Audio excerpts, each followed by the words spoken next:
Hi. Hello, నేను మీ సహాయానికి సిద్ధంగా ఉన్నాను. నేను మీకోసం ఏమి చేయగలను? నాకు రమేష్ అనే ఒక ఫ్రెండ్ ఉన్నాడు. వాడు మంచోడే కాదని నేను ఎట్లా తెలుసుకున్నారా?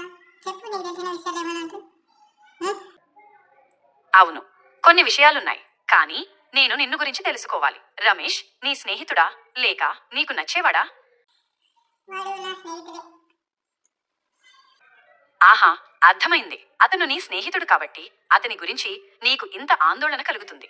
అతను నిజంగా మంచి స్నేహితుడా కాదా అని తెలుసుకోవడానికి కొన్ని మార్గాలున్నాయి. మొదట నీకు అతనితో ఎలా ఉంటుందో గమనించమని చెబుతాను. అతను నిన్ను గౌరవిస్తాడా? నీ అభిప్రాయాలను పట్టించుకుంటాడా? అతనితో సమయం గడిపినప్పుడు నీకు సుఖంగా ఉంటుందా? రెండవది, అతను ఇతరులతో ఎలా ప్రవర్తిస్తాడో గమనించండి. అతను వారిని గౌరవిస్తాడా? వారి అభిప్రాయాలను పట్టించుకుంటాడా? అతను వారితో సమయం గడిపినప్పుడు వారికి సుఖంగా ఉంటుందా?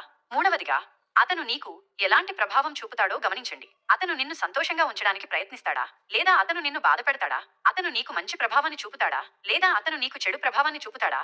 ఈ విషయాలన్నీ నీకు రమేష్ గురించి మంచి అవగాహన ఇస్తాయి. అతను నీకు మంచి స్నేహితుడా కాదా అని నిర్ణయించుకోవడానికి నీకు సహాయం చేస్తాయి.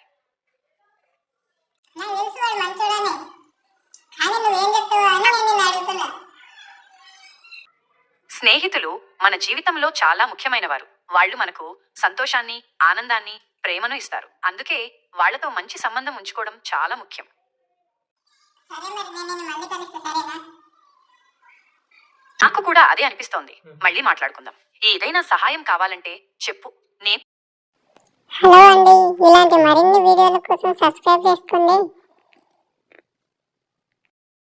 మీకు ఏ క్వశ్చన్స్ ఉన్నా కామెంట్లో పెట్టండి. ఖచ్చితంగా నేను కూడా మీతో పాటు దాని గురించి రీసెర్చ్ చేస్తానండి.